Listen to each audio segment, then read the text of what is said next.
Buen día, chicos, ¿me escuchan? Hola, profe, sí. Ya, perfecto. Vamos a comenzar.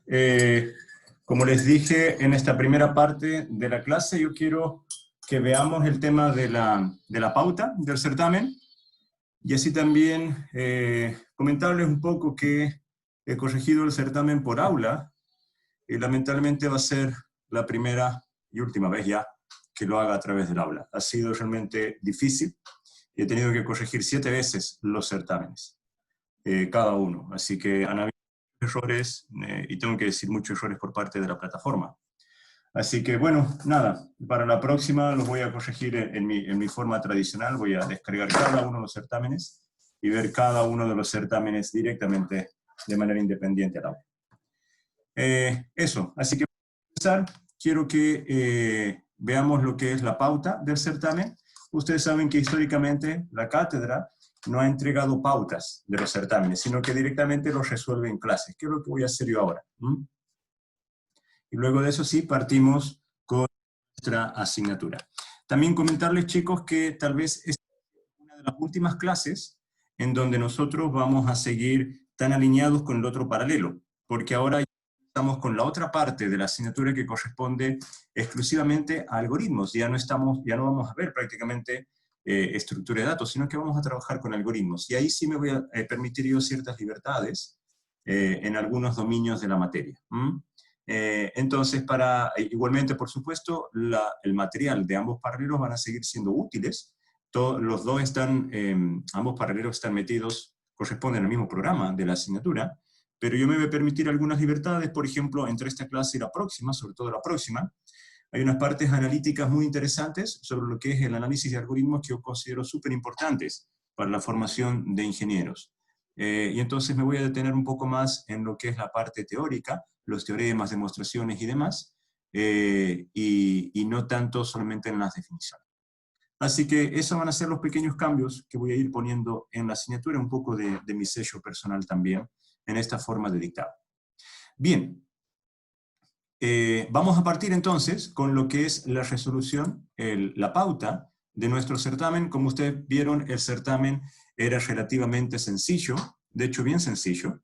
Sin embargo, sucedió lo que esperaba que sucediera, en el sentido de que hubo plagio, de hecho, también estudiantes que se copiaron, y sobre todo certámenes que han subido con bajísima resolución. Si bien no les he pedido que lo suban de nuevo, me ha costado mucho porque he tenido que procesar las imágenes, binarizar y demás para poder hacer esos certámenes un poco más legibles. Es otra de las cositas que me voy a poner más firme en el próximo certamen, porque perdí mucho tiempo en poder dejar legibles los archivos que subí. Ya, vamos a pasar entonces. Tienen que haber recibido la notificación por el aula de lo que fue la evaluación del certamen, pero así también yo he dejado lo que es mi plantilla Excel, una impresión en PDF de mi plantilla Excel, que es la que yo más me baso, digamos, para ir subiendo las notas parciales, por cada ejercicio, por cada punto y por cada ejercicio del certamen. También felicitar a los chicos que se han animado a refutarme y los invito, por favor, mañana de 2 a 3 de la tarde, me buscan para refutar lo que necesiten. Yo estoy bien abierto a estas instancias porque pueden también suceder errores por mi parte y este es el momento, la refutación, para que ustedes se puedan explicar y de alguna manera discutir conmigo la razón de mi evaluación. Por supuesto, no se olviden que la palabra final va a seguir siendo mía, que soy el profesor de ramo, pero es una instancia muy buena para desarrollar habilidades blandas y que ustedes puedan discutirme a nivel profesional sobre lo que han respondido en el certamen. Bien, vamos con el primer ejercicio entonces. Si no hay dudas, vamos con el primer ejercicio. Están viendo, ¿verdad?, el certamen. Sí. Ya, perfecto. Dice, es verdad que un árbol binario balanceado y completo de elementos tiene un total de log n más 2 niveles. Chicos, la respuesta aquí que yo buscaba, en general, la respuesta de todo certamen, no puede ser respuesta. No pueden ustedes estarme diciendo solamente como respuesta a este ejercicio el sí y no. ¿sí? Entonces todos aquellos que me respondieron como sí, vaya, no, no se las consideré. O sea, si bien la pregunta, el sujeto de el eje principal de la pregunta es verdad que uno también espera a esta altura de la carrera que ustedes puedan responder de manera justificada. Entonces, cada vez que haya una respuesta de este tipo, no solamente en este ramo, sino en toda su carrera, recuerden, chicos, que tienen que justificar. Entonces, es verdad que log n más 2 representa la cantidad de niveles que pueda tener un árbol binario, balanceado, etc. Bueno, efectivamente, la respuesta es no, ¿sí? ¿Pero por qué es no? Porque simplemente nosotros podemos hacer que n sea igual a 1, ¿sí? Si nosotros tenemos un solo nodo, entonces nos va a quedar como que hay dos niveles, lo cual es falso. Entonces, con esa justificación era más que suficiente. Inclusive ustedes pueden encontrar, y estaba, o sea, debido a que ustedes tenían también acceso a la bibliografía, podrían ver que la cantidad de niveles es log n más 1, ¿sí? No nos olvidemos, chicos, que estamos trabajando en sistemas computacionales. Por lo tanto, desde sistemas digitales de aquel ramo, hace mucho, hasta ahora, esto va a ser siempre base 2. Esto es logaritmo en base 2. No trabajamos con logaritmo en base 10. Esto lo digo porque algunos de ustedes me respondieron dependiendo de la base. Bueno, no dependemos de la base es una sola, que es base 2. Ahora, cuando veamos esta expresión de ahora en más, porque la vamos a empezar a utilizar, por favor, chicos, tengan presente que esto no devuelve un número real, ¿sí? Esto devuelve un número natural. Y esto es porque nos quedamos con la parte entera de este resultado. Bueno, esta justificación era suficiente. Haciendo el análisis para n igual a 1 nos quedaría 2, y lo cual no es cierto. Bien. No sé si hay dudas. Vamos al ejercicio 2. Cualquier cosa me van consultando, chicos. Yo planeo terminar esto antes de las 10:20. Vamos a la parte 2. Dice, ¿por qué la topología forma de un árbol binario depende de la forma en que se insertan los nodos y los datos? Bien, para responder esto, chicos, era suficiente con un ejemplo. Lo mismo acá, un ejemplo, y es suficiente para decir si es verdadero o falso. Acá vamos a tomar el ejemplo, que de hecho acá les pongo yo, les di como un hint. Vamos a suponer que tenemos los nodos con valores 0, valor 1 y valor 2 que vamos a ingresar, nada más que ello. Si ingresamos desde el 0, entonces vamos a tener el 0, luego ingresamos, supongamos, el 1, y luego vamos a ingresar el 2. Lo que tenemos al final de cuentas es una lista simplemente enlazada. Ojo, no es una lista doblemente enlazada como muchos me respondieron. Árboles binarios son, en el peor de los casos, listas simplemente enlazadas. Eso si voy metiendo de 0, 1, 2, en ese orden. Podría estar metiendo, por ejemplo, en este orden, el 1, luego el 0 y luego el 2. En este caso, chicos, yo voy a tener aquí como el nodo raíz el 1, luego voy a tener el 0 acá y luego voy a tener el 2 acá. Claramente lo voy a tener balanceado. Eso lo que me está diciendo es que depende de cuál es el dato que nosotros coloquemos en el nodo raíz, que por cierto es el primer nodo que tenemos que introducir para generar nuestro árbol binario.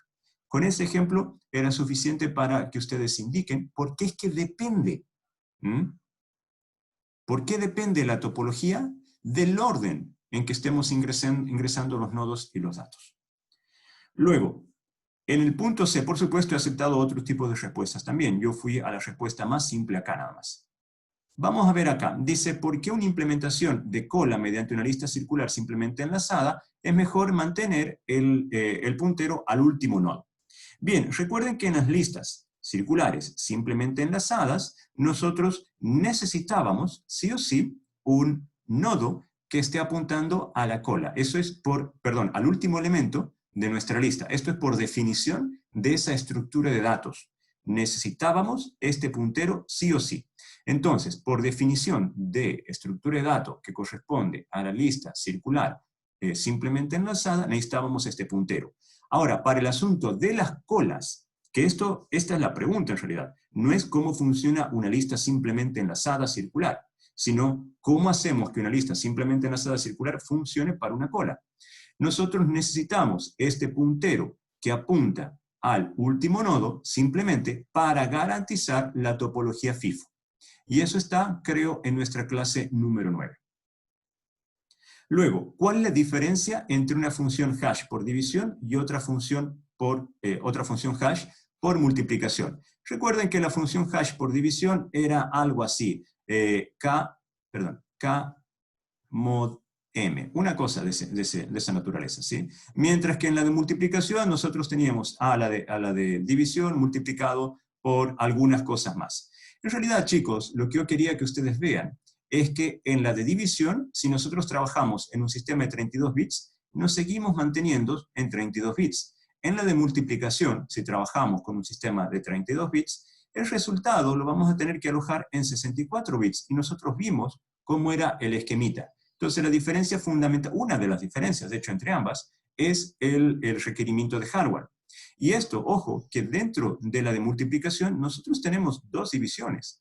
Entonces, si lo queremos ver también desde el punto de vista del costo computacional, que todavía no lo definimos, que lo vamos a ver hoy, entonces la de multiplicación es también más costosa computacionalmente. Ahora, algunos de ustedes, muchos de hecho, me han respondido, la de división es más sencilla. La sencillez como métrica es subjetiva, entonces no la he considerado como válida. Como así también, algunos de ustedes me han dicho es más eficiente, por ejemplo, la de multiplicación, pero en ningún momento me han definido lo que era eficiencia, ¿sí? Entonces, ojo con la semántica que estemos utilizando, ojo con las palabras que utilicemos, porque todas tienen que tener una definición. Sencillez no puede ser una definición, no podemos tomar un parámetro subjetivo para poder analizar dos cosas. Y lo otro es la eficiencia cuando no la hemos definido todavía. Y de hecho la eficiencia puede ser definida en función de la energía, en función del tiempo, en función del uso de memoria, en función del ancho de banda, en función de un montón de cosas. De la relación señal-ruido, lo que ustedes quieran pueden considerarlo como eficiencia. Bien, el ruidito que escuchan de fondo es mi beba. Bien, vamos al otro. Dice, ¿cuál es la diferencia entre eliminar, aquí estoy viendo, entre eliminar un nodo de una lista doblemente enlazada de un nodo de una lista simplemente enlazada? Bueno, ahí la mayoría me lo respondió bien. En una lista simplemente enlazada, bueno, nosotros tenemos este nodo, ¿sí? Lo voy a dibujar así. La forma típica, supongamos que este ya es el nulo, y lo que nosotros queremos hacer, aquí tenemos nuestros punteros, por supuesto, el dato está en la otra celda. Si nosotros queremos eliminar esto que está acá, entonces simplemente el puntero lo hacemos apuntar hacia el nodo subsiguiente, y acá liberamos el espacio en memoria. En el caso de las listas doblemente enlazadas, nosotros tenemos una situación bastante similar en realidad, pero la diferencia fundamental es la siguiente. Tenemos, por supuesto, los dos. Aquí está el puntero de entrada, el puntero de salida. El dato lo vamos a considerar que está en el medio, y supongamos que este último ya apunta al nulo. Entonces, si nosotros aquí tenemos nuestros punteros, no se olviden que esta es doblemente enlazada, por lo tanto, tenemos que esta apunta para acá, perdón, esto para que quede mejorcito sería como que este apunta para acá y este apunta para acá. Lo mismo acá, este va a apuntar para acá, todo va a apuntar para acá. Cuando nosotros queremos eliminar un determinado nodo de acá, ¿sí? Lo que tenemos que hacer es que este nodo apunte al nodo subsiguiente y que este nodo subsiguiente, que es el sucesor, digamos, apunte al nodo anterior. Entonces tenemos que hacer el cambio de dos punteros. Eso la mayoría, todos en realidad lo respondieron muy bien. Que es la diferencia fundamental. Vamos a ir ahora con lo que es el ejercicio 2. En el ejercicio 2, casi todos tienen la mitad bien. Y esto es porque, fíjense, nos dice, para el apartado del código que está acá, ¿sí? Tenemos que indicar los dos valores, uno que corresponda al mejor caso, cuyo puntaje es 2, otro que corresponda al peor caso, cuyo puntaje es 2, y una justificación cuyo puntaje es 5. Fíjense que lo que más buscábamos acá es que sean capaces de interpretar. Eso la mayoría lo hizo bien. Lo que sí tuvieron error es en determinar el mejor y el peor caso. Fíjense que aquí tenemos una función, ¿sí? Que devuelve un valor entero, que invoca también a una función del tipo entera. Esta función recibe parámetros. Estos parámetros son números enteros, como lo tenemos puesto acá en el prototipo. Tenemos aparte un arreglo, ¿sí? Lo tenemos definido acá con una serie de elementos. 10 elementos, de hecho, que van del 0 al 9, pero están desordenados. Cuando nosotros invocamos la función con un número entero, lo que tenemos que hacer, cuando decimos encontrar el mejor caso en tiempo de ejecución, es cuál es el que demora menos. Y el peor caso en tiempo de ejecución es cuál es el que demora más. Entonces, fíjense que aquí tenemos un for. En realidad, aquí es donde está todo el core de nuestro problema. Aquí hacemos un recorrido inverso, desde la última posición que tenemos acá hacia abajo. Va desde la 9, desde la posición número 9 hacia abajo. Y esto está hecho así a propósito para intentarlos confundir un poquito. Porque este no es el número 9, es la posición número 9, que es la última, la posición correspondiente al 4. Entonces, el primer elemento que nosotros vamos a testear es el número 4. Por eso dice aquí A sub i. A sub i, el primer elemento que testeamos es el 4. ¿Sí? Si es igual al número que ponemos como parámetro, entonces salimos. Por lo tanto, el de menor tiempo de ejecución es aquel que va a dar cierto a la primera vez. En este caso es el 4. Por lo mismo, uno podría pensar, bueno, el peor va a ser para el 7, que es el que vamos a chequear al último, porque requerimos que el for se ejecute casi todas las veces. En realidad, chicos, el peor caso es cuando el entero no pertenece al arreglo. Entonces, supongamos el número -1. ¿Por qué les digo que es el peor caso? Porque vamos a ejecutar el for las 10 veces, más vamos a tener que chequear una 11ª vez esta parte que corresponde a la condición del for, y ya vamos a ver por qué se hace eso. Y en todo caso, si todo esto da falso, vamos a retornar con este. Entonces, en el caso de que ningún elemento, de que esta igualdad no se cumpla para ningún elemento, entonces es el mayor costo computacional. Podría ser -1, por ejemplo, o cualquier otro elemento que no pertenezca al arreglo A. Y la explicación es justamente esa, porque 4 es el primer elemento que nosotros vamos a chequear, y -1, al no encontrarse dentro del arreglo, hace que el for se ejecute en su totalidad, salga del for y termine ejecutando el return -1. Entonces ahí tenemos el mejor caso, el peor caso y una explicación. Vamos a seguir. El ejercicio 3. Dice, ¿cuál es la profundidad de este árbol? Recordemos que la profundidad es trayectorias. Y esto es, nosotros tenemos, en este caso, tenemos 1, 2, 3, 4. Entonces, la profundidad de este árbol es 4. Muchos me han escrito 5. 5 es la cantidad de niveles, y la profundidad está definida en las diapositivas de nuestras clases. Luego dice, acá, responda, ¿sí? En breve, ¿qué es lo que retorna para el nodo número 15 y para el nodo número 25? Lo que tenemos que hacer es interpretar este pseudocódigo. El objetivo, chicos, de este ejercicio era interpretar el pseudocódigo, ¿sí? Entonces podrían haber tenido ustedes algunos errorcitos, la verdad que errorcitos de número, por ejemplo, se hayan equivocado en algún nodo, qué sé yo, los he dejado pasar, lo que, por supuesto, no con el puntaje completo, ¿sí? Pero no les puse 0. Mis preguntas no son binarias. Lo que sí chequeé es que ustedes pudieran interpretar ese código. En realidad, el código, cuando ingresamos el nodo 15, lo que nos devuelve es el 20. Y cuando ingresamos el 25, que es nuestra raíz, lo que nos devuelve es el 28. A ver, ¿qué es lo que retorna? Al final de cuentas, nos retorna el sucesor. El sucesor en número. Y eso es todo. Ustedes solamente tenían que chequear qué era lo que pasaba, iba escalando, ¿sí? Desde el 15 iba subiendo, subiendo, subiendo, subiendo, hasta que se quedaba acá. Y del 25 también voy a decir que iba subiendo, en realidad, porque iba subiendo el número, por eso estoy diciendo el sucesor, el número, y terminaba acá. Siempre nos devolvía el nodo que tenía el dato inmediatamente siguiente, en orden. Luego dice, escriba un código en C. Esto yo creo que es lo que más conflicto les ha causado. Dice, escribe un código en C que utilice la función que está acá puesta para agregar correctamente los nodos de este árbol, del árbol que nosotros hemos creado acá. Aquí la solución tiene dos caminos. Por un lado, es hacer una solución ad hoc, que le he considerado también como válida, y en otro caso, escribir un programa, que también lo he considerado como válido. En este caso en particular, en el caso de escribir un programa, yo he podido analizar las habilidades que estaban teniendo ustedes para programar. En el caso de responderlo de manera ad hoc, bueno, también lo he considerado como válido, por supuesto. Lo que sí no me ha permitido es ver sus habilidades, pero de todas maneras responden a la pregunta.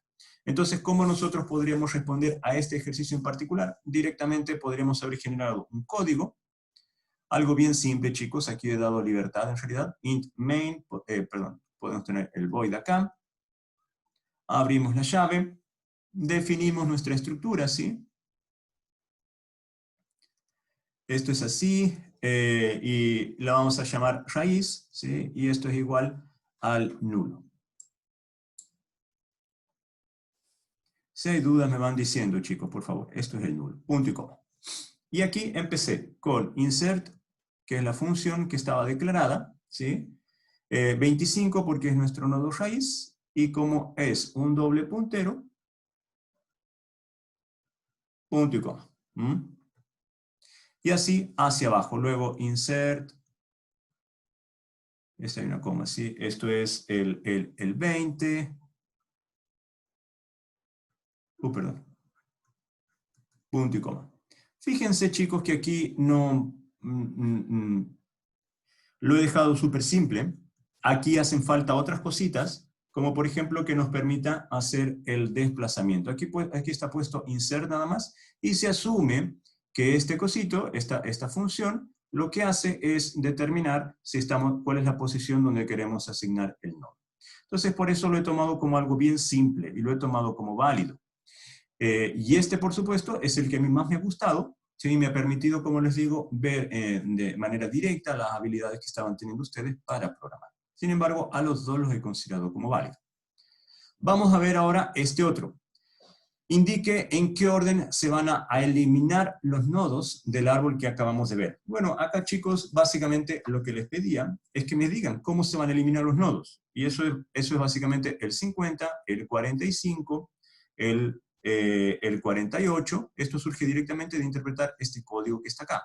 Es el código que se ha generado para eliminar los nodos. Ustedes saben que pueden eliminar nodos o pueden insertar nodos, que eso no está puesto acá, de hecho, de tres formas, en preorden, en orden o postorden. Bueno, la eliminación es acorde a ello, ¿sí? Y bueno, aquí seguimos con el 38, con el 40, seguimos el 10, el 20 y el 25, que es nuestra raíz, que es lo último que se tiene que eliminar, ¿sí? Entonces acá de nuevo, mi intención ha sido evaluar cómo ustedes interpretan código. Ahora, vamos a la pregunta 8, que nos dice cómo nosotros podemos hacer una función recursiva para poder imprimir los datos de un árbol binario, pero de mayor a menor. Bueno, en clase yo di una que nos permitía imprimir de menor a mayor. Lo único que tienen que hacer era modificar un poquito ese código, y era algo así. Tenemos el void por acá, in order. ¿Por qué pongo in orden? Porque así es como tengo el prototipo en el código que les di, nada más que le voy a cambiar a 2. Y aquí struct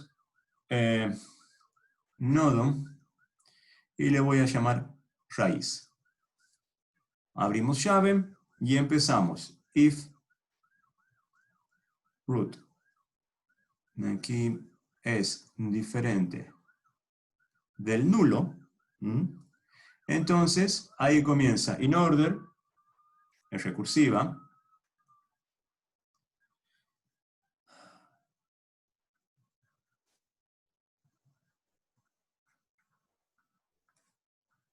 Esto es idéntico a lo que hoy ya les he dejado, chicos, en mi código, en el aula. Y ahora fíjense que primero voy por el nodo derecho, ahora voy a hacer una impresión. En el código que está en el aula yo primero iba por el nodo izquierdo, y voy a imprimir el dato, que es lo que me pide el ejercicio, y esto es root, data.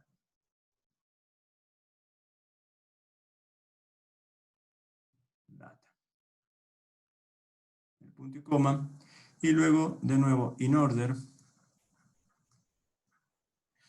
in order 2, root left. Ojo, yo estoy siendo coherente con el código que hoy ya les dejé en el aula, ¿sí? Y aquí nosotros cerramos una llave y finalmente cerramos la otra. Y listo. Ahora, me dice acá, si tuviera un arreglo de n elementos, ¿Cómo podemos hacer para generar a partir de este arreglo un árbol que sea balanceado?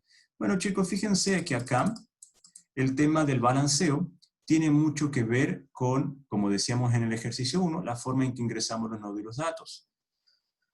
En este caso, yo les propongo directamente resolver con un ejemplo para explicar. Y esto es, tenemos el siguiente arreglo, 0, 1, 2, 3, 4, bueno, podemos seguir 5, 6, 7, 8 y 9. Entonces, la idea siempre es tomar como el nodo raíz aquel dato, ¿sí?, que está en la posición. Si aquí tengo m elementos, entonces m dividido entre 2 más 1. La posición, ojalá, impar. Si es par, puedo ir por uno u otro lado, no me va a dar balanceado, pero sí me va a dar semi-balanceado. Pero es dividir en dos partes. Una vez que nosotros hemos dividido, ¿sí?, nos va a quedar por un lado esta subsecuencia y por otro lado esta subsecuencia. Aplicar entonces la misma división. Entonces, ¿qué es lo que estoy diciendo, chicos? El nodo raíz en este caso, por ejemplo, nosotros podríamos tenerlo como el número 5, supongamos, porque tenemos que elegir uno. Entonces, en la subsecuencia de la izquierda, lo que les digo es de nuevo aplicar esta regla de división que está acá para elegir el nodo que va a ser la raíz del subárbol, que supongamos nos va a dar el 2. Entonces por acá va a venir el 2. Y lo mismo acá, hacemos esta misma división y supongamos que tomamos el 7. Y con eso, chicos, recursivamente, nosotros a partir de esta lista de elementos, perdón, de esta trama de elementos, secuencia de elementos, vamos a poder generar un arbolito que sea balanceado, ¿sí? Porque por acá, por ejemplo, vamos a tener el 3, aquí vamos a tener el 1, ¿sí? Y aquí vamos a tener el 0. Insisto, no nos va a dar totalmente balanceado, pero sí nos va a dar lo que es semi-balanceado. La regla es siempre, eso es porque tenemos una cantidad pares de nodos. La idea es tener una cantidad impar de nodos. Y del 7, por ejemplo, aquí va a ir el 6, ¿sí? Aquí vamos a tener el 8, y aquí vamos a tener el 9. Y fíjense que nos da un arbolito, cuyo hiperplano nos divide en dos semiárboles iguales. Tenemos un arbolito balanceado. Bien. Vamos ahora con el ejercicio 4. El ejercicio 4 era relativamente simple. Lo que tenemos que decir era cuál era la cantidad de movimientos que teníamos que hacer para llevar los elementos que tenemos en este stack, considerando las restricciones de la topología de estructura de datos tipo stack, desde acá hasta lo que tenemos acá. ¿Cómo podemos hacer ese movimiento? Y recordemos que el stack tiene la estructura, la topología tipo LIFO, last input, first output. Entonces tenemos que respetar eso. Para poder generar eso, nosotros tenemos aquí el prototipo de ayuda que nos indicaba, por ejemplo, este S3.push y lo que tenemos en argumento, S1.pop, significaba que el elemento que sacábamos de S1 lo íbamos a meter en S3.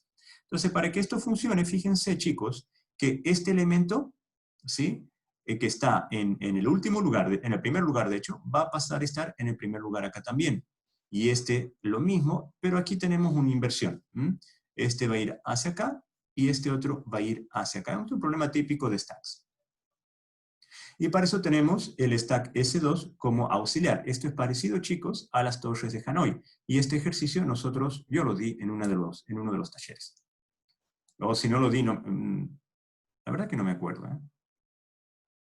Fue un ejercicio que tenía preparado, de hecho. No sé si los habré dado en algún tipo de taller o quedará para otro taller u otro certamen. ¿Qué es lo que pasa acá? Fíjense, cuando nosotros empezamos a escribir cómo vamos a empezar a apilar y desapilar, fíjense, lo voy a escribir acá. Empezamos con S2.push, porque tenemos que meter un elemento en S2, y es S1.pop el elemento A. Entonces fíjense que ahora en S2, aquí lo vamos a poner al A, porque es el último elemento el que nosotros podemos sacar. Luego vamos a sacar el B, que lo vamos a poner acá también, y esto es S2.push S1.pop B. Vamos a hacer lo mismo, S2.push S1.pop, y aquí tenemos el C. Y ahora, como tenemos el D limpito en S1, lo vamos a llevar a S3 directamente, no vamos a pasar por lugares intermedios. Entonces vamos a poner S3.push, y entre paréntesis S1.pop, y aquí tenemos el D. Entonces lo que tenemos que S3 que tenemos acá, ya tenemos con la letrita D. Ahora fíjense que en S2, que lo voy a dibujar acá, S2 nosotros ¿qué hemos colocado? Hemos colocado el A, el B y el C, en ese orden. Entonces, nosotros podemos directamente llevar el C de acá hacia esta posición en el S3. Por lo tanto, vamos a poner S3 push S2.pop el C. Ahora sí falta ver qué pasa con B y A. Y para ese caso, yo voy a devolver el B a S1. Esto es S2.pop B, y me queda el A limpito. Por lo tanto, voy a colocar en S3 push S2.pop A. Entonces aquí ya he puesto, perdonen, ya he puesto el C, ahora estoy poniendo el A. Y el B me ha quedado en el S1, por lo tanto voy a poner en S3.push, voy a poner el S1 pop B. Y listo, terminé. Y aquí voy a tener mi apilamiento. Por supuesto, esto puede ser resuelto de otras maneras. Ustedes, de hecho, lo han resuelto de diferentes maneras. ¿Qué pasa con el ejercicio 8? El ejercicio 8 lo que nos pedía era directamente que teníamos una tabla hash, tenía 7 slots, ¿sí? 1, 2, 3, 4, 5, 6, 7. Por lo tanto, nosotros tenemos que nuestro m, acá aquí tenemos la función hash, que es división, m es igual a 7, y x van a ser cada uno de los elementos que vamos metiendo. Lo que nos pide es ir poniendo acá e ir graficando cómo sería el encadenamiento.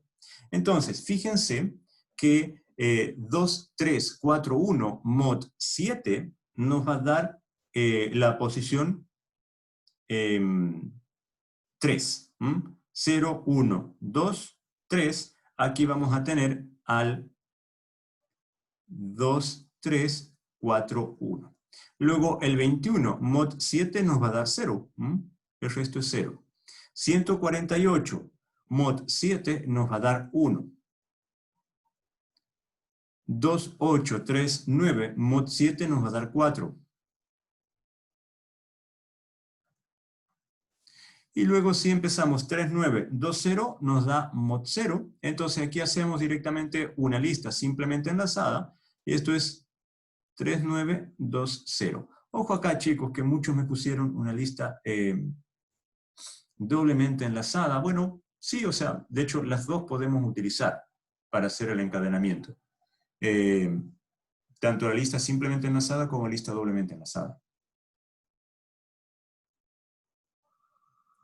Y luego tenemos el 428 mod 7 nos da 1. ¿Qué está ahí?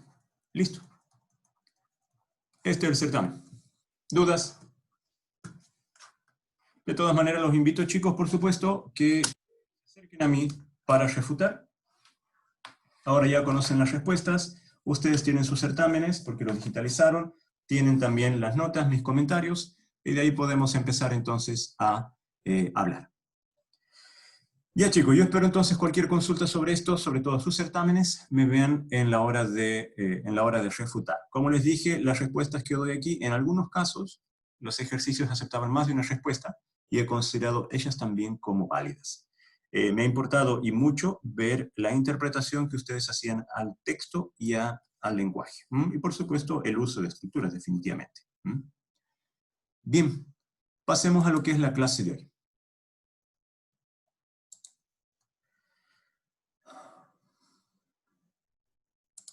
Esta clase, como todas mis clases, chicos, no se olviden que yo las dejo de antemano en el aula para que ustedes me puedan seguir. Como les dije al inicio, mis clases ahora van a empezar a separarse un poquito más de lo que es el otro paralelo, no en contenidos, pero hay algunos temas que yo los voy a tocar en profundidad. Eso hace a mi libertad, digamos, como profesor, de poder abarcar determinados contenidos con mayor énfasis que otros debido a mi experiencia profesional. ¿Mm? Entonces yo voy a darles algunos temas con un poco más de énfasis, porque yo considero que también que son importantes, al menos los que me han servido a mí en mi carrera, ¿sí? Vamos a comenzar. Hoy vamos a hablar de un tema, chicos, que es bien complicado en líneas generales. Ustedes bien en el certamen, bueno, bien y mal en el certamen anterior, me han respondido algunas cosas como hablando de eficiencia, hablando de sencillez, hablando de performance en algunos casos. Vamos nosotros a ampliar ahora una métrica que ya fue propuesta cuando veíamos estructura o arquitectura, que es el ramo inmediatamente anterior a este, en donde nosotros ya habíamos empezado a ver cómo evaluar el funcionamiento de los procesadores. Ahora nos vamos a dedicar, chicos, a utilizar ese background que tenemos en la evaluación de los procesadores para evaluar los algoritmos. Fíjense que no se olviden lo que dije en la primera clase. Los algoritmos, me gustaría que ustedes los vean como un tipo de tecnología. Hasta la clase anterior a nuestro certamen, lo único que estudiamos nosotros fueron estructuras de datos. Y esto es, de las típicas funciones, de los típicos tipos de variables que tenemos en C, hasta las estructuras de datos más sofisticadas. Y hemos visto las listas enlazadas, doblemente enlazadas, las listas circulares, simples y dobles. Hemos visto los árboles binarios de búsqueda, árboles en general. Luego árboles binarios de búsqueda, hemos visto las pilas, hemos visto las colas, también hemos visto las tablas hash, ¿sí?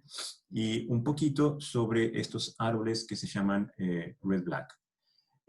Por supuesto, les queda a ustedes seguir ahondando en esta enorme área que se llama estructura de datos. No perdamos de vista, chicos, que las estructuras de datos nos permiten trabajar de manera estándar en lo que es el acceso y manejo de información, acceso y manejo de memoria también. Ustedes se les puede ocurrir, e insisto, muchas formas de resolver un problema, pero la estandarización de esa forma requiere del uso de estas estructuras de datos y algoritmos. Ahora lo que vamos a hacer, chicos, es empezar a ver cómo nosotros podemos analizar un algoritmo. Y ahí ya nos metemos a la otra parte de la asignatura. Recuerden que se llama estructura de datos y algoritmos. Ahora vamos a hablar de algoritmos. Lo que nos interesa de un algoritmo es poderlo analizar y saber qué tan eficiente es este algoritmo a la hora de implementarlo. Y cuando hablamos de eficiencia de un algoritmo, es porque nosotros lo podemos comparar con otro, ¿sí? No podemos decir que este algoritmo A es más eficiente que uno B, simplemente si no existe un elemento de comparación. La métrica que vamos a utilizar, las métricas que se utilizan son bien diversas, pero nos vamos a concentrar más en lo que es programación per se. No nos vamos a meter en electrónica en este caso, porque eso ya lo hicimos en arquitectura de computadores. Cuando llega la hora de analizar un algoritmo, nosotros podemos tomar muchas métricas acá. Por ejemplo, el ancho de banda que es necesario, o el ancho de banda yo no me refiero a internet ni nada por el estilo, me refiero a las restricciones en los canales de comunicación internos que hay en nuestro procesador para que un determinado algoritmo pueda ser ejecutado. Otro parámetro, este no lo vamos a considerar, ¿sí? Tiene que ver más con la forma en que diseñamos el chip. Vamos a trabajar mucho con lo que es el tiempo de ejecución. Este sí lo vamos a considerar y mucho, porque es el más estándar y es el que nos permite, por ejemplo, conversar con los programadores. El uso de memoria. El uso de memoria es otro parámetro bien interesante que lo vamos a tocar, ¿sí? Lo vamos a tocar un poco por encima también, no con tanta profundidad porque requiere también el conocimiento del tipo de hardware que estamos utilizando. Y por último, la potencia o energía necesaria que vamos a utilizar o vamos a necesitar para ejecutar un determinado algoritmo. Fíjense que hay muchas métricas que podríamos tocar. Por supuesto, todo esto dentro de un procesador con determinadas características. Con esto me refiero a que un programa ejecutado por un procesador, digamos, tipo monociclo, no va a requerir el mismo tiempo de ejecución que un programa ejecutado por un multiciclo, un segmentado o un multicore. ¿Mm? Entonces, claramente, el tipo de procesador con el que estemos trabajando o la arquitectura del procesador va a influir en lo que es el tiempo de ejecución de nuestro programa. Y es por eso que nosotros vamos a tratar acá de trabajar con algunas cuestiones que sean estándares, en el sentido de que nos permita, por ejemplo, si nosotros cambiamos de procesador, que nos permita, de hecho, evaluar de la misma manera nuestro algoritmo, independiente del core que estemos trabajando. Pero de todas maneras, para que quede claro, nos va a interesar y mucho lo que es el tiempo de ejecución y el uso de memoria. Esto en primer lugar. El uso de memoria lo vamos a ver un poco superficialmente porque requiere que ustedes tengan, que nos metamos dentro de lo que es el procesador. Bien. Estas métricas, chicos, son los que a nosotros nos permite dirimir cuando un algoritmo es más eficiente que otro. No son métricas de eficiencia, ¿sí? Nos permite comparar dos algoritmos y nosotros decir que uno es más eficiente que el otro en cuanto al uso de los canales de comunicación, tiempo de ejecución, el uso de memoria o la cantidad de potencia o energía necesaria. La eficiencia tiene que tener una métrica asociada. La eficiencia solamente nos sirve para comparar, pero necesita las dimensiones que nos permitan dar el número de comparación. Hablar de sencillez, por favor tengan esto presente, no está bien. En el sentido de que sencillez es una palabra puramente subjetiva. Cuando tenemos un algoritmo, no podemos decir que el algoritmo A es mejor al B porque el algoritmo A es más sencillo, ¿no? Lo que a uno le resulta sencillo, para otro puede resultarle complejo y viceversa. Entonces la sencillez no puede ser un parámetro, es subjetivo, no es una métrica. Entonces, vamos a utilizar por lo pronto estos cuatro, y en particular nos vamos a dedicar mucho a lo que es el tiempo de ejecución, ¿sí? Y para analizar un algoritmo, también vamos a asumir, y esta es nuestra hipótesis, que el procesador solo ejecuta una instrucción a la vez. Y esto es, nos vamos a quedar un poco a lo que es el monociclo, ¿sí? Esto es una instrucción a la vez. No significa, chicos, el multiciclo y el segmentado también, en lo que es la ejecución per se de una instrucción, ejecutan una sola instrucción a la vez. No importa si en el camino de datos hay varias, pero finaliza una sola instrucción a la vez. Lo que quiero decir con esto es que el tiempo de ejecución de un programa depende mucho si estamos trabajando con un core, con 2 cores o con miles de cores. De hecho, lo que se llama complejidad computacional es lo que nosotros podemos hoy solucionar gracias al trabajo de manera distribuida o multihilos, o el trabajo de forma paralela o concurrente. Y es cuando nosotros, por ejemplo, un mismo programa lo dividimos en diferentes hilos a ser corridos en diferentes cores. Ya vamos a ver un poco sobre ello, de qué se trata ese tipo de estrategia de trabajo. Y yo dije una palabrita que se llama complejidad, ¿sí? Y es la palabrita que vamos a utilizar. Muchos lo pueden encontrar como eficiencia, lo pueden encontrar como performance, pero en estricto rigor, dentro de lo que es programación, la palabra es complejidad, ¿sí? No tiene nada que ver con números complejos. Complejidad tiene que ver con cuántas veces, básicamente, nuestro programa invoca a un determinado tiempo de ejecución. Vamos a hablar de dos tipos de complejidades, la complejidad espacial y la complejidad temporal. La complejidad temporal es básicamente cuánto tiempo requiere nuestro programa para ejecutarse, considerando el procesador que ejecuta una sola instrucción a la vez. Por otro lado, la complejidad espacial habla simplemente de cuánta memoria necesito. Esto no tiene que ver con la memoria, ojo, que yo necesito de entrada. En ninguno de los casos habla de la memoria que yo necesito de entrada. Cuando digo la memoria de entrada, me refiero a cuánta memoria, los datos que estoy ingresando a mi programa, cuánta memoria ocupan. No. Cuando hablamos de la complejidad espacial, se refiere a cuánta memoria necesita mi programa para ejecutarse, independientemente, de las entradas que éste tenga. Entonces, si un programa A, ¿sí?, tarda, no sé, 10 segundos, un programa B tarda 1 segundo, pero el programa A necesita un kilobyte, mientras que el programa B necesita 1 megabyte para poder ser ejecutado en un segundo, bueno, claramente ahí nosotros estamos en algo que tenemos que decidir. ¿Nos conviene el programa B, que es más rápido pero ocupa más recursos, o el programa A, que es más lento, 10 veces más lento, pero ocupa 1000 veces menos recursos?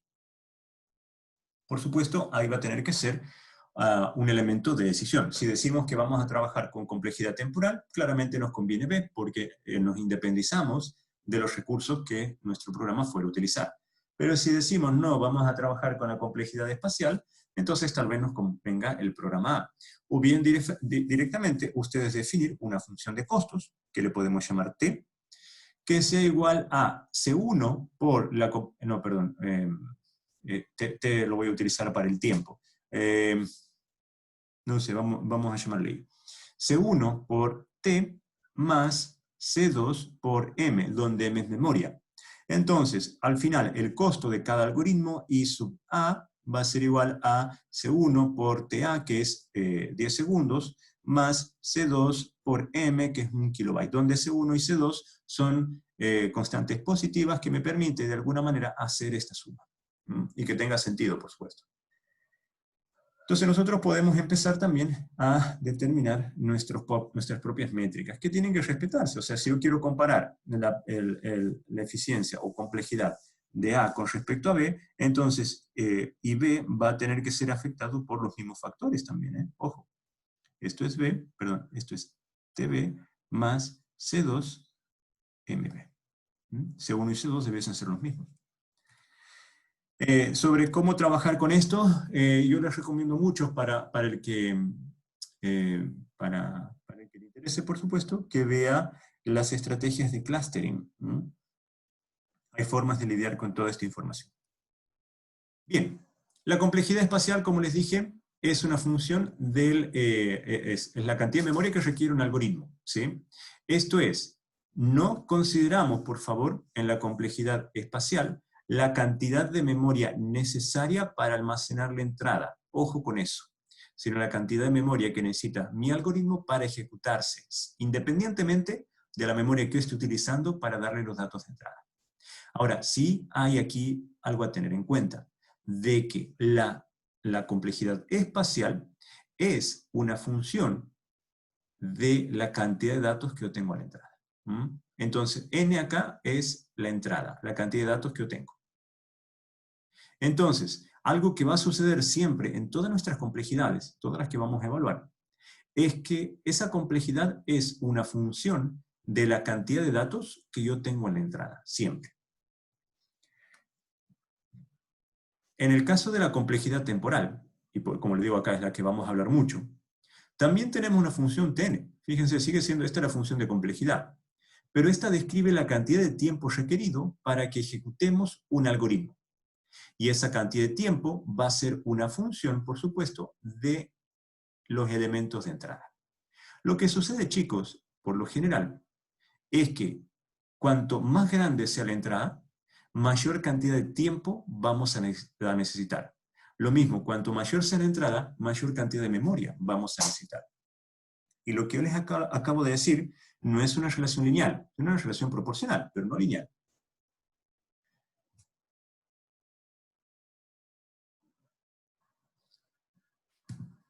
Bien. Cuando hablemos, a menos que yo diga lo contrario de ahora en más, cuando yo diga complejidad, chicos, me voy a referir a la complejidad temporal, ¿sí? La complejidad temporal es, al final de cuentas, estimar el número de pasos, ¿sí? O el número de tiempos necesarios por un algoritmo para ejecutarse. Esto hay que tener presente, chicos, que los algoritmos responden diferentes según sea la entrada, y a su vez también nuestros algoritmos están sujetos al procesador.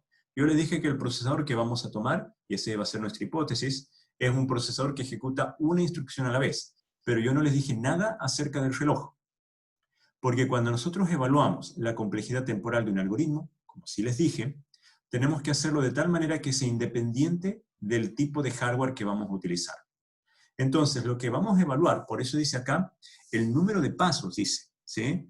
Vamos a evaluar como que cada ciclo de reloj es un paso, o que cada instrucción corresponde a un paso de nuestro procesador, independientemente si tenemos un reloj de 1 giga o de 1 mega.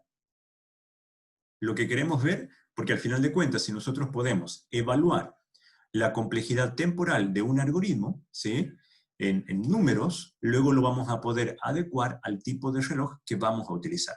Supongamos, y por supuesto, la complejidad temporal, como yo les dije, depende de la entrada. Ahora, como depende de la entrada, nosotros vamos a tener diferentes casos. Algún caso que va a ser el de mínimo costo computacional o mínima complejidad, y algún caso que sea el de máximo costo computacional o máxima complejidad. Nos interesa siempre lo que se llama el peor caso. No es el único, ¿sí? Tenemos varios casos, pero nos interesa el peor. El peor caso porque nos da la cota superior, ¿sí? Sabemos que cualquier otro caso va a tener una complejidad inferior o igual al peor caso. Entonces lo que nos interesa mucho es encontrar este peor caso. Pero así también como hay un peor caso, hay lo que se llama un mejor caso, y hay otro que se llama el caso promedio. Lo vamos a ir viendo de a poquito. Supongamos estos 3 códigos, ¿sí?, donde tenemos solamente acá, fíjense, un statement, que es una instrucción cualquiera, ¿sí? Esta instrucción cualquiera tiene, fíjense, supongamos este pedacito de código que estamos viendo acá, y nada más que este pedacito de código. La complejidad temporal de este pedacito de código es 1. Y cuando yo digo 1, me refiero a que esta instrucción se ejecuta en un solo paso. Esa instrucción que se ejecuta en un solo paso tiene un costo computacional o una complejidad igual a 1 y es constante. No va a cambiar, siempre va a ser 1. Ahora, por supuesto, si trabajamos con un reloj de 1 giga, bueno, va a tardar un nanosegundo, supongamos. Y si es un reloj de 1 mega, va a tardar un microsegundo. Pero de todas maneras tarda 1. Fíjense que la complejidad temporal acá, si bien es una complejidad temporal, no tiene la dimensión temporal. Yo no le estoy diciendo acá que esto tarda 1 segundo. No, le estoy diciendo que esto tarda 1. Y esto es un paso de ejecución. A eso nos referimos nosotros con la complejidad temporal. Vamos a ver lo que es el ciclo for. Este ciclo for, chicos, que va del 0 hasta el n, del 0 hasta 1 menor al n, ejecuta la instrucción statement acá n veces, ¿sí? Por lo tanto, la complejidad computacional de este va a ser n. Cuanto mayor sea n, mayor va a ser la complejidad computacional o la complejidad temporal. Por eso se dice que es lineal, es proporcional a n, ¿sí? Bien, y ahí tenemos 2 análisis. Fíjense, se ejecuta statement n veces. Esto es un análisis bien básico, chicos, no es preciso, ojo. Tenemos que analizar también qué es lo que pasa con el for. Pero a grandes rasgos, el statement se ejecuta n veces. Cuanto mayor sea n, más veces voy a ejecutar n, en igual proporción. Por eso se dice que la complejidad temporal es lineal. Vamos a ver los fores que tenemos acá, anidados. Nosotros tenemos un n, fíjense, dentro de otro n. Este statement se ejecuta n veces por cada valor de i. Entonces, por cada valor de i, ejecutamos n veces el for interno. Por lo tanto, la complejidad computacional es n por n, lo que es igual a n cuadrado. Lo que nos está diciendo, chicos, que la complejidad computacional de este for anidado es cuadrática en n, ¿sí? Nuevamente, fíjense que la complejidad de este programita, o de este extracto de código, ¿sí?, es cuadrática según el valor de n, según la cantidad de elementos que estemos evaluando. En este otro caso, es lineal según la cantidad de elementos que estemos evaluando, y en este otro caso es constante, independientemente de la cantidad de elementos, porque es una sola instrucción la que estamos ejecutando. Ahora, estas instrucciones que nosotros vamos a ejecutar son relativamente simples, chicos. Nosotros, fíjense que un procesador, si se acuerdan de arquitectura de computadores, tiene un ALU y tiene la memoria. Entonces, lo que nos interesa es básicamente cómo el procesador conversa con la ALU y conversa con la memoria. Y eso es lo único, por ejemplo, acá nos interesan las sumas. Profe. Dame un ratito. Las restas. En lo que es memoria, nos interesa la lectura y nos interesa la escritura. Dime, sí. Lo que pasa es que nosotros como matemáticos no dimos ese ramo de estructuras de computador, entonces cuando habla de ese ramo como que no entendemos nada. Ya.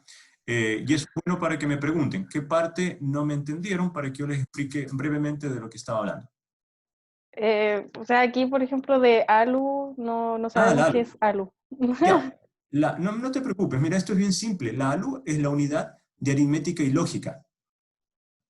Todos los procesadores adentro hacen cálculos.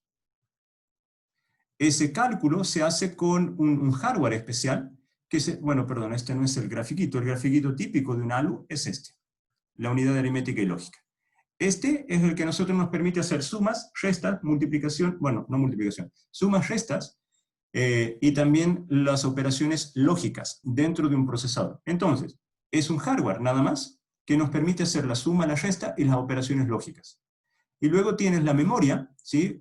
Típico, por ejemplo, tu memoria RAM, pero en realidad la memoria caché, en donde vos puedes ingresar, leer un dato y ese dato lo llevas al procesador. O bien puedes, del procesador viene un dato y lo dejas guardado aquí en memoria. Entonces, para hacerlo simple, en la memoria vos puedes leer y escribir información. En una unidad de aritmética y lógica, puedes sumar, restar y hacer operaciones lógicas. No es necesario que conozcan en profundidad, bueno, de hecho no es necesario que conozcan en realidad cómo funciona el hardware, pero sí que conozcan qué es lo que hace ese hardware. No sé si quedó Ah, ya. claro, no sé quién me preguntó, no vi el nombrecito. Sí, no, sí me quedó claro. Ya, Gracias. quedó claro. Chicos, sobre todo los matemáticos, y no sé si tengo informáticos acá, por favor, pregúntenme cuando yo me dejo llevar e inmediatamente comienzo a hablar de las cuestiones de electrónica, de pronto, porque esta es la carrera electrónica y de telemática. Pero me hacen las preguntas en cualquier momento, por favor. Si no me entienden cuando yo hablo de estructura de computadores, me avisan, inclusive les puedo generar una sesión en estos horarios de consulta para explicarles a grandes rasgos cómo funcionan los procesadores, no me molestaría, al contrario, me encantaría. Y nos vamos sacando las dudas, por favor. Bien, ¿cómo nosotros podemos graficar, entonces, cuáles son los tipos de costos computacionales en líneas generales que vamos a ver? Tenemos, por supuesto, el constante, ¿sí? Esto es 1, pero puede ser 2, 3, etc. A lo que va es que tenemos un costo computacional, o una complejidad computacional, en parámetros temporales, que es constante e independiente del tipo de dato, de la cantidad de datos que tenemos de entrada. Luego tenemos una complejidad, y esta la vamos a ver, ¿sí? Pero más adelante, que es logarítmica. Es una de las más difíciles de ver. Luego tenemos la complejidad lineal, por supuesto, que es la que acabamos de ver, la cuadrática, y aquí tenemos la exponencial. Tanto esta como esta son las más difíciles de ver, ¿sí? Pero lo vamos a aprender acá. Entonces, a lo que quiero llegar es que todas nuestras complejidades van a ser una función de la cantidad de datos que tenemos a la entrada, o del tamaño de datos que manejamos a la entrada. Vamos a verlo, esto ya vimos unos ejemplos con unos códigos, vamos a ir a los ejemplos típicos, ¿sí? Y esto es de cualquier libro, si bien yo estoy recomendando y siguiendo el libro de cátedra, que es el Introduction to Algorithm, recuerden por favor de que la temática que vemos acá la van a encontrar en cualquier libro en realidad de lo que trata de estructura de datos. La forma más simple de entender lo que es complejidad es a partir de ejemplos, por supuesto. El primero que nosotros vamos a ver es el ejemplo del ordenamiento de datos. Eso sí, ha sido dado en el primer taller, ojo. Y nosotros vamos a empezar con este primer ejemplo, que se llama, esto es el ordenamiento por inserción. Y es básicamente utilizar en algún lado un swap. Básicamente es eso. Vamos a ver cómo funciona este ejemplo, o sea, este algoritmo, y luego le vamos a calcular la complejidad computacional. Nosotros tenemos una secuencia de entrada, aquí tenemos n elementos de entrada, A1 hasta A sub n. Chicos, volviendo a lo que me pregunta Dominique, todos aquellos que necesiten refrescar o conocer un poquito sobre computadores, me avisan, sobre procesadores, me avisan por favor. Tampoco quiero que queden tan al aire con lo que explico, y así también, si algo no entienden, me preguntan. En este ramo tengo informáticos, telemáticos, electrónicos y matemáticos. Entonces, si alguien no entiende algo, me avisa por favor. Lo que queremos, entonces, es ordenar, básicamente. Y esto es de menor a mayor, o podría ser de mayor a menor. En este caso, lo vamos a tomar de menor a mayor, y sin embargo, al final de la PPT, yo les dejo un ejercicio para que implementen lo mismo, de mayor a menor. Entonces, básicamente, tenemos una entrada de n elementos, y los queremos ordenar. Claramente, chicos, podemos saber, si nosotros tenemos una entrada de 2 elementos, supongamos el 1 y el 0, ¿sí? Son 2 elementos, el costo computacional de ordenar estos 2 elementos es menor a tener 1, 0, 7, 9, 15. Perdón. Es simplemente sentido común, ¿sí? El hecho de que con 2 elementos vamos a tardar menos que con estos 5 elementos que tenemos abajo. Pero vamos a ver cómo pasamos de este sentido común a realmente una métrica que nos permite evaluar. Yo voy a trabajar de ahora en más en pseudocódigo. A ustedes ya son expertos en C, ya son expertos en estructuras de datos, entonces directamente yo voy a explicar en pseudocódigo y luego ustedes deberán buscar cuál es la mejor estructura de datos que se adecue para resolver el problema. Por ejemplo, este problema que tenemos aquí lo podríamos resolver tranquilamente con listas.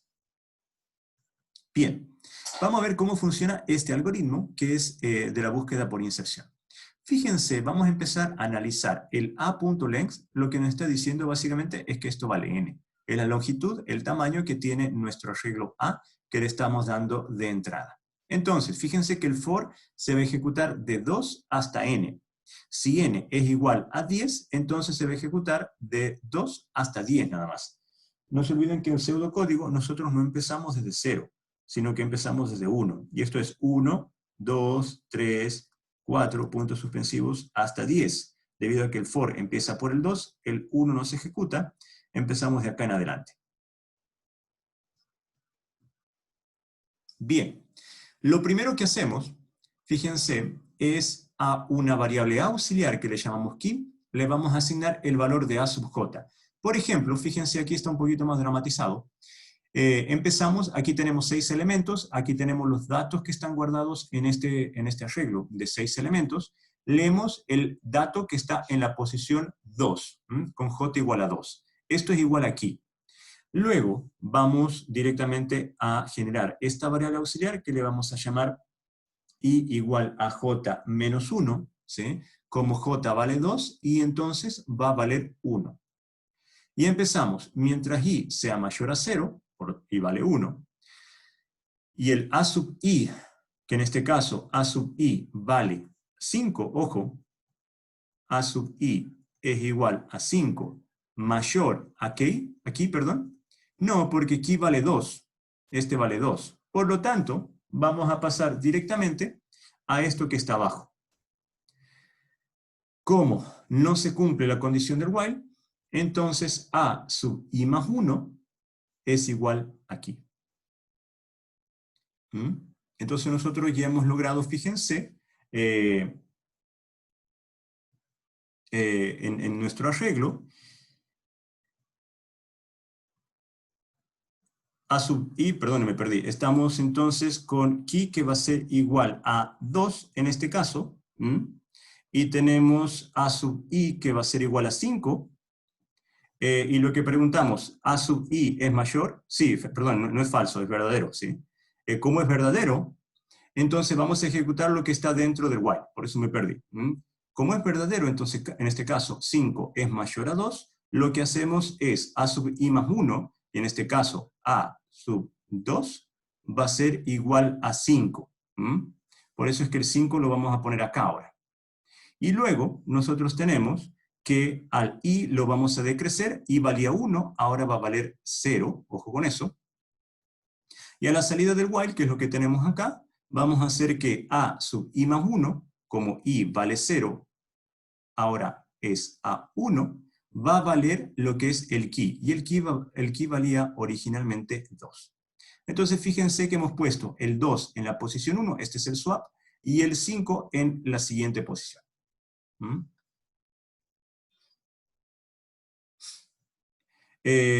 Una cosita acá, debido a que este es un while, cuando nosotros terminamos de comparar, fíjense como aquí i, ahora i es igual a i menos 1, pasa a valer 0, entonces el while se quiebra.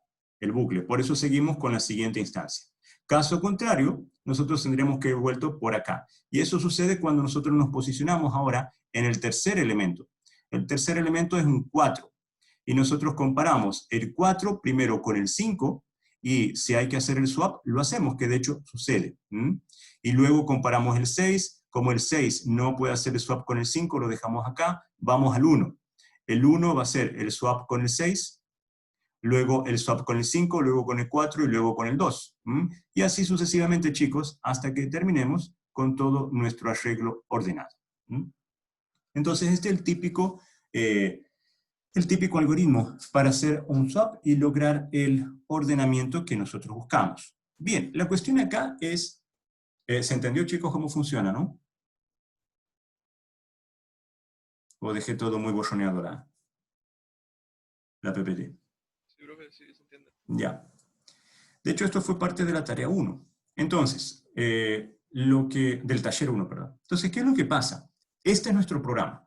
¿Cómo nosotros podemos evaluar ahora, a partir de este pseudocódigo, la complejidad que este tiene? Para eso tenemos que empezar a tomar algunos criterios de análisis que, que van a constituirse nuestras hipótesis a la hora de trabajar. ¿Sí? Vamos a comenzar. Decimos que la complejidad, y lo dijimos en su momento, depende del tamaño de la entrada. No es lo mismo ordenar una secuencia de 6 elementos a ordenar una secuencia de 1000 elementos. Fíjense que acá, en este ejemplo, sobre todo en esta parte, hemos tenido que hacer 1, 2, 3, 4 swaps para llegar al final. O sea, este claramente es uno de los peores casos. Este caso acá es uno de los mejores porque no tenemos que hacer ningún swap. El elemento está bien posicionado en ese momento. Perdón. Entonces, cuanto más elementos tenemos, mayor es la complejidad. Al menos para este algoritmo, en general es para todos, chicos. Cada línea del pseudocódigo, y esta es también otra de las hipótesis que vamos a tomar, y es que cada línea de nuestro pseudocódigo, cualquiera sea no solamente para este ejemplo, corresponde a una instrucción. Y esto es un paso en nuestro procesador. Y esto nos lleva tal vez a la hipótesis más fuerte. Todas las líneas requieren de un tiempo de ejecución que es constante. Eso es por lo bajo, digamos, lo más fuerte que tenemos. Cuando hablamos de líneas o instrucciones, tengan bien presente que me refiero al código C. No me refiero a las funciones que nosotros ejecutemos. Si nosotros generamos una función e invocamos a esa función, el hecho de invocarla tiene un costo computacional. El hecho de ejecutarla tiene otro costo computacional. Ahora, debido a que cada instrucción, si bien estamos considerando que todas las instrucciones corresponden a un paso, también es lícito considerar que cada una de ellas puede tardar diferente. No es lo mismo hacer una suma entre dos elementos, ¿sí?, a acceder a un lugar de memoria en el arreglo, leer el dato y colocarlo en otra variable. Entonces, asignación de datos requiere un tiempo, mientras que la operación con los mismos datos requiere otro tiempo. Y eso me lleva a lo que también me preguntó la compañera. El trabajar con la ALU tiene un costo T1 determinado y el trabajar con la memoria tiene un costo T2 determinado. Lo que pasa es que nosotros estamos diciendo que el tiempo va a ser constante y que si estamos trabajando con la ALU, entonces va a ser un C1 por T. Y esto va a ser igual a T1, que es el costo de trabajar con la ALU. El costo de trabajar con la memoria va a ser igual a un C2 por T, donde C1 y C2 son constantes positivas. Entonces partimos que hay un tiempo que es constante, pero dependiendo del tipo de operación que hagamos, es que puede ser afectado por una constante o por otra. Una cosa que tal vez no queda clara o no se ve a simple vista. Fíjense que tanto en la línea 1 como en la línea 5 tenemos dos bucles. Uno es un for y otro es el while. Aquí fíjense que el for se ejecuta si a.length, aquí, no, aquí me falta el h, es igual a n, entonces fíjense chicos, el for va de 2 hasta n. Ejecutamos entonces n menos 1 veces. Ejecutamos, ojo con lo que voy a decir, el for n menos 1 veces. Sin embargo, chicos, ¿sí? Al for lo visitamos n veces. Y cuando yo digo que lo visitamos n veces, es que a la condición que hay en el for, la chequeamos n veces. Nada más que en la enésima vez nos da falso y nuestro programa se sale. ¿Estamos hasta ahí? Profe, ¿por qué es n-1 y no n-2? Bueno, yo lo que les dije en su momento, en pseudocódigo, por lo general, en C nosotros tenemos que nuestros arreglos comienzan con la posición 0. Luego tenemos la posición 1. Luego tenemos la posición 2. ¿Me sigues hasta ahí? Sí, pero el for llega Cero. hasta n-1, ¿o no? O sea, hasta el Claro, y a-length n-1. aquí iría hasta n-1. Pero esto es en C. En pseudocódigo, para poder ser coherentes con la mayoría de los lenguajes de programación, y no solamente con C, el primer lugar es el 1. ¿Ya? El segundo lugar es el 2, puntos suspensivos, hasta que el último lugar es el n. ¿Me seguiste? No sé quién me preguntó, ¿Claudio? Sí, sí. No, Diego, pero ahí Diego. debería ser la misma cantidad de gasos, po. O sea, la misma cantidad de repeticiones, ¿Perdón? ¿o no? Ah, no, ya, creo que ya entendí. O sea, acá, en el pseudocódigo como está escrito, la ejecución, ojo, la ejecución significa de acá hacia abajo, del for es n-1 veces. Pero vos analizas la condición del for n veces. Lo que sucede es que a la enésima vez, el for te va a dar falso y sales. ¿Se entendió? Sí, profe, gracias. Lo mismo, Diego, y chicos en general, surge para el while. Entonces, eso es bien importante que lo tengamos en cuenta porque generalmente pasa desapercibido. El for, si decimos que aquí se va a ejecutar n-1 veces, entonces decimos que el for funciona n-1 veces. Pero acá lo que yo quiero que marquemos la diferencia es que el costo lo vamos a analizar línea por línea, ¿sí? Por eso, esta instrucción, que es también una instrucción en C, suma un costo computacional. No es solamente lo que está acá adentro, sino también esta línea va a sumar un costo computacional. Ahora, cuando nosotros queremos analizar esto, perdonen, los comentarios, vamos a considerar que no tienen costo computacional asociado, porque el compilador directamente no le hace caso a la hora de compilar el código y el procesador no ejecuta comentarios. Vamos a ver entonces cómo nosotros podemos, y aquí es donde empieza la belleza de esto, ¿sí? Yo voy a seguir hasta un momento dado el libro y luego voy a comenzar a diverger.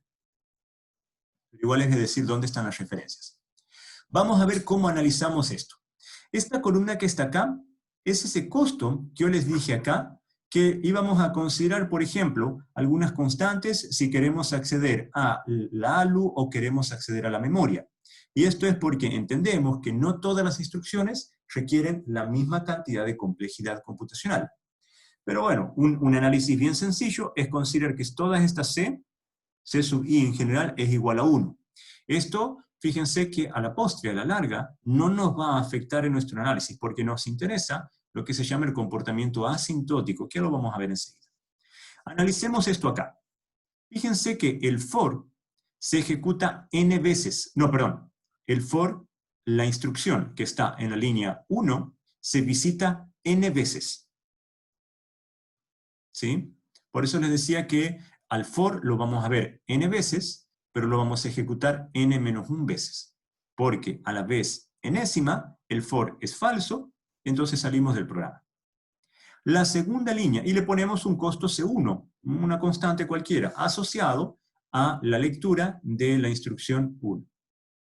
La instrucción 2, fíjense que ya implica que vamos a tener que acceder a memoria a leer un arreglo, ¿sí? Y a este arreglo lo vamos a guardar en esta variable. Le vamos a dar un costo C2. Y esto lo hacemos n-1 veces, una vez por cada ejecución del for. Luego, estas dos líneas, la línea 3, perdón, está comentada, por eso le damos el costo 0. La vamos a ver n-1 veces, por supuesto, ¿sí? Pero tiene un costo 0. Fíjense que al final lo que nosotros hacemos es multiplicar el costo por el tiempo. Por eso esto acá nos va a dar 0. Luego, la línea 4 también la hacemos n-1 veces, una por cada ejecución del ciclo for. Ahora bien, lo interesante, tenemos un while dentro, perdonen, luego tenemos un while entre el 5 y el 7, que ahora vamos a analizar, y en la instrucción 8, que depende del for, también la vamos a ejecutar n-1 veces. Ahora, ¿qué es lo que pasa con el while? El while, chicos, se va a ejecutar, o sea, lo vamos a ejecutar un número de veces, ojo, dependiendo de la ejecución del for. Aquí vamos a considerar un poquito el peor caso, ¿sí? Y ahí es un juego que, o sea, es lo que os recomiendo, analizar siempre por el peor caso. Fíjense qué es lo que pasa acá. La instrucción, no la ejecución. La lectura de la instrucción la vamos a ejecutar, y ojo con esto, decimos de j igual a 2 a n por tj. tj, chicos, es el número de veces que el bucle while va a verificar la condición. ¿Sí? Tal vez esto es lo más difícil, luego cuando nosotros hagamos el análisis per se de esto y cómo nos queda el número va a resultar un poquito más simple. Pero TJ es el tiempo, ¿sí? Y ojo con lo que pongo acá. Es un número entero, por supuesto, siempre vamos a trabajar con números enteros acá. Es el número de veces, ¿sí?, que el bucle while verifica la condición para un valor j-ésimo. Entonces, si j es igual a 1, ¿sí?, vamos a tener que esto es perdón, j no puede ser igual a 1, 2. De j igual a 2. Entonces, vamos a hacer la sumatoria desde j igual a 2 hasta n de t sub 2. Luego para j igual a 3, j igual a 4, etc. Para cada uno de los j. Lo que quiero que veamos, fíjense, es que aquí lo hacemos hasta n. Sin embargo, dijimos que la instrucción se lee una vez más que lo que se ejecuta. Entonces, fíjense que la sexta línea, que es la lectura de un arreglo y la escritura en un arreglo, tiene un costo que es parecido al anterior restado menos 1. ¿Sí? Esto es idéntico a hacer n-1 acá y quitar esto acá. Tenemos esa laxitud. Ojo, ya la vamos a ver por qué. Pero bueno, lo que podemos hacer es directamente restarle un ciclo. Aquí lo que hacemos es restarle un paso de lectura. La instrucción que viene abajo va a tener el mismo costo, ¿sí? Le restamos un paso de lectura. Y lo vamos a afectar, por supuesto, por los costos respectivos de cada una de las instrucciones. El costo, esto es, creo yo, lo que queda todavía un poco más por definir. Pero fíjense que el costo total o complejidad total de nuestro algoritmo es la suma de cada uno de los costos por cada una de las instrucciones. ¿Sí? Esto, como les digo, es lo que nos falta todavía dirimir un poquito más. Pero fíjense que el hecho de que hayamos puesto a la n acá y no n-1 en los siguientes, hace que estas sumatorias de alguna forma nos queden ordenadas, porque luego podemos aplicar algunos teoremas para resolver estas sumatorias.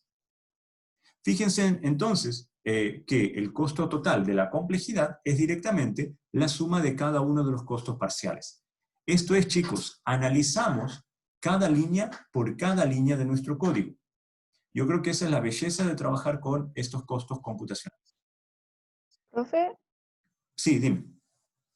sobre los comentarios, en el fondo se dice que el computador como que no necesita una comparación para saber si la línea que sigue es un comentario, No, porque mira. igual según yo como que el computador debiese detectar que es un comentario para no leerlo. Y eso Sí, igual debería requerir algo como de ya. costo computacional. Muy buena pregunta, Dominique. ¿Qué pasa con el comentario? Y aquí viene la diferencia entre lo que es el compilador y el procesador. El comentario es un comentario que nosotros escribimos para nosotros como programadores. Entonces el compilador, cuando llega la hora de generar tu .exe, tu ejecutable, ¿sí? Los comentarios no los considera como partes del programa. Entonces, el procesador ejecuta, son todos los otros códigos que son no comentarios. Por eso es que al comentario, si bien vos le puedes asignar un análisis acá, como el que yo acabo de hacer, y como hace el libro, o sea, estoy repitiendo lo del libro, el costo que se le asigna es 0. Pero yo ahí, y yo creo que lo dices bien, no es que no tenga costo, pero el costo que tiene el comentario lo vamos a ver en el compilador, no en el programa. Porque el compilador es el que al final de cuentas tiene que darse cuenta de que esto es un comentario y no lo debe incluir en el programa final. Pero el costo computacional que estamos analizando acá no es el costo de compilar, sino el costo de ejecutar un programa en el procesador. Y por ejemplo en Python, que no se tiene esto de compilar y después echar a correr, ahí igual hay una diferencia entonces con los comentarios. Mira, es que es lo mismo para todos los lenguajes, ¿sí? Si bien en Python vos no estás, o sea, no hay una compilación como la que tenemos en C, vos tienes que construir tu ejecutable. Ya. Entonces lo que vos que me dices, echas a correr, en realidad es tu ejecutable. Y el ejecutable no lee los comentarios. Entonces vos sí tienes una instancia que tal vez la más apropiada de decir no sea un compilador, pero tienes una instancia en donde la línea de código que está comentada no la considera para la ejecución. Ya. Pero eso ya es propio del framework de Python. Si vos estás trabajando con Java, o estás trabajando con Assembler, o estás trabajando justamente con C, con C++, o cualquier otro de los N lenguajes que existen, los comentarios no hacen a la ejecución del programa. Hacen a la programación, pero no a la ejecución. Entonces, por eso cuando yo digo que los comentarios valen 0, en realidad estoy poniéndome del lado del procesador. El procesador nunca recibe el comentario para ejecutar. Es como si fuera que queda filtrado por una instancia anterior, que en C la llamamos el compilador. Entonces, Claro. mandas al procesador, porque el procesador, Dominique, lo que hace es ejecutar. El procesador no piensa, ojo con eso. Información que le llega es información que procesa. Entonces, al procesador no le llega ese comentario. Le llega la instrucción, que es la que ejecuta. Ya. Gracias, profe. De nada. Entonces, vamos a seguir un poquito. Aquí, con la función que hemos encontrado, esto es una función general, claramente tenemos que ver qué es lo que pasa para el mejor caso y para el peor caso. El mejor caso, chicos, es cuando el arreglo A que le estamos metiendo a nuestro algoritmo ya tiene todos sus elementos ordenados. Y si tiene todos sus elementos ordenados, fíjense que el swap que está acá no lo va a ejecutar, porque ya va a tener todos sus elementos ordenados. Entonces, si tiene todos sus elementos ordenados, esas sumatorias que teníamos acá no las vamos a considerar, ¿sí? Porque nunca las vamos a ejecutar. Y al final nos quedaría entonces una función bien resumida, que es esta que tenemos acá. ¿Por qué tenemos ese 4, ese 5? Porque cuando yo les dije, no la vamos a ejecutar, en realidad lo que estoy diciendo es que esto vale 1, y esto vale 1, ¿sí? Porque es solamente la primera lectura que hacemos. Ahora, fíjense que cuando las sumatorias no existen, todo esto nos puede quedar resumido de esta manera. Y ahí es donde yo le digo que las constantes en realidad no nos importan tanto. Y fíjense por qué no nos importan. Porque nosotros lo que tenemos que ver es cómo se comporta nuestro programa. Nuestro programa, chicos, cuando estamos trabajando con el mejor caso, fíjense que nos queda lineal respecto a n. No me interesan los valores de c, estas constantes. Lo único que me interesa es que sea lineal en función de n. Y no me interesan los valores de C, porque estos valores, chicos, pueden ser una función del procesador que ustedes hayan comprado. Pero N no. Entonces, lo que tenemos acá es que para el mejor caso, nuestro programa tiene un costo computacional o complejidad temporal que es del tipo lineal, que es la grafiquita que tenemos acá arriba. Voy a mover esto.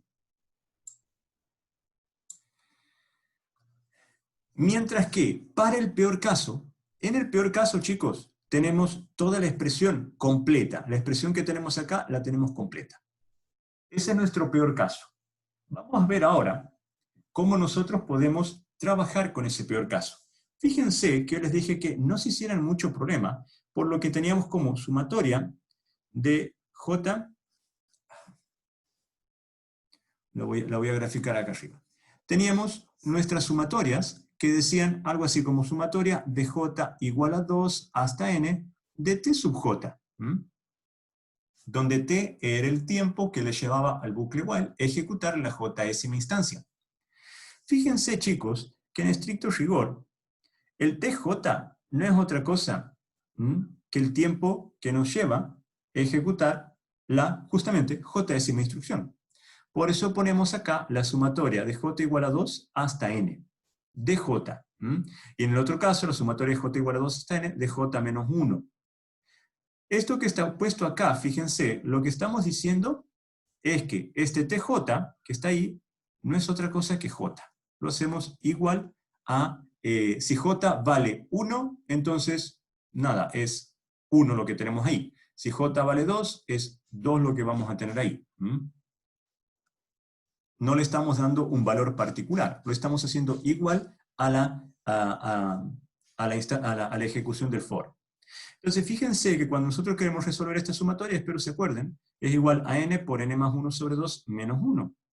En el otro caso, es igual a n por n menos 1 sobre 2. Bien. Y, por cierto, hay un lindo apéndice en el libro guía, donde les puede ayudar para resolver las diferentes sumatorias con las que nos vamos a encontrar en los diferentes ejemplos. Entonces, cuando queremos poner todo esto, reemplazamos las sumatorias en nuestro costo computacional, llegamos a la expresión que tenemos acá. Y si nosotros trabajamos un poquito más, esto es con las constantes, yo me la voy a obviar acá, tenemos una constante por acá, yo les dije que no le voy a prestar atención, esto depende del procesador que esté ocupando, aquí tengo otra constante y aquí tengo otra constante. Lo que me interesa, chicos, es que veamos de que al final de cuentas, el costo computacional o complejidad temporal me queda en función de n cuadrado. Entonces, en el mejor caso, teníamos esta expresión que es lineal. En el peor caso, tenemos una complejidad que es cuadrática. Si nosotros tenemos que elegir entre una y otra manera para poder caracterizar nuestro algoritmo, nos vamos a quedar con el peor caso, que es la cuadrática. Porque el mejor caso es la lineal. Significa que cualquier otra ejecución de mi algoritmo, perdón el dibujo, esta es una línea, ¿sí? Va a estar en este campo. El mejor caso es el que tenemos por debajo, el lower bound, y el peor caso es el upper bound que tenemos acá en verde. Nosotros vamos a seguir trabajando con esto. Nos queda entonces para la próxima clase, chicos, meternos de lleno a lo que es la notación asintótica, ¿sí? Yo me voy a adelantar un poco, y vamos a empezar a ver lo que es un algoritmo crucial en el manejo de las complejidades, que es el algoritmo divide y conquistarás, ¿sí?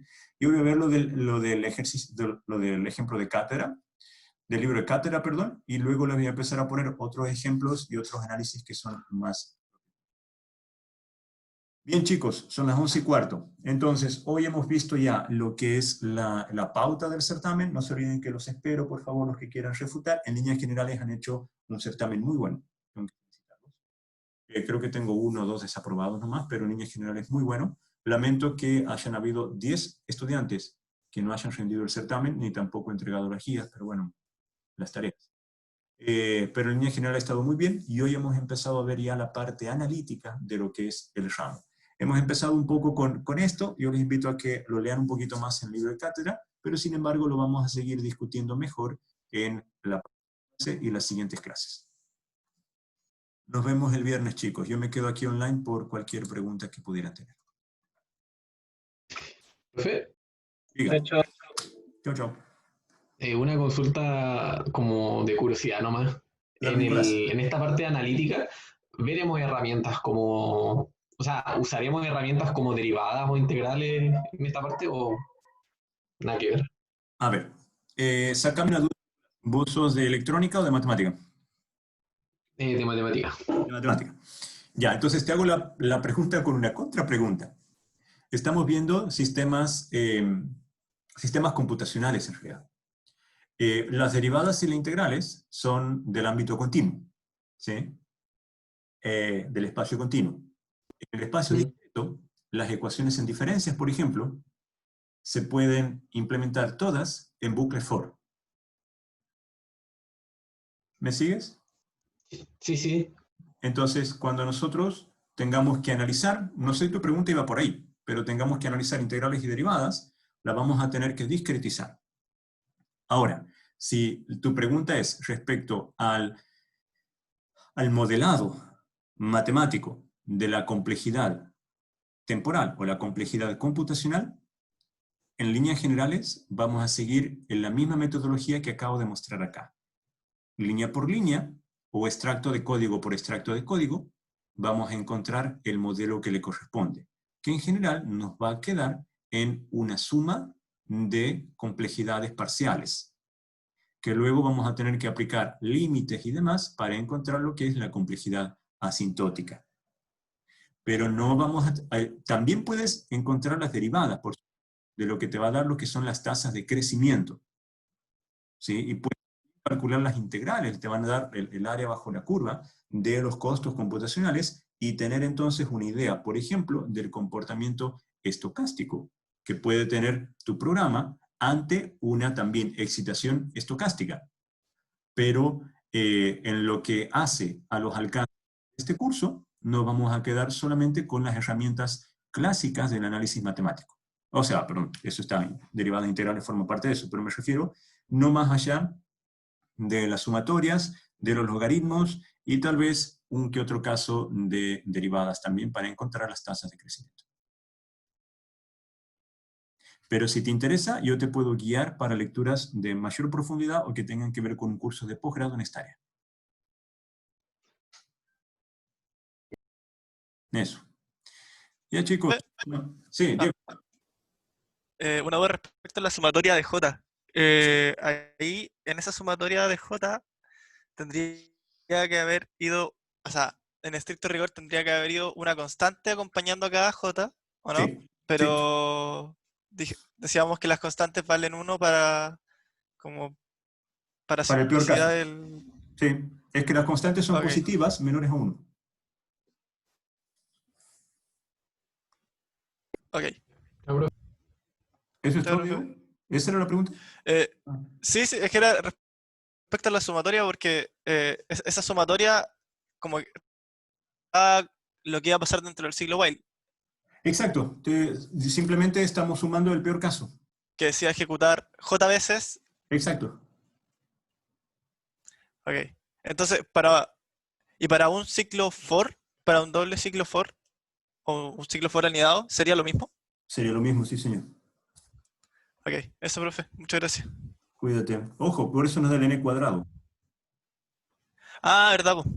Sí. Nada más que en el primer ejemplo que les di era un ejemplo bien burdo, donde yo no consideraba el costo del for per se, sino solamente el de la ejecución. En este otro caso, vamos disgregando caso por caso. Pero de todas maneras, este n cuadrado que te da, uno es consecuencia del otro también. Vale, profe. Ya nos vemos. Chao, chicos. Nos vemos. Sí, chao, chao.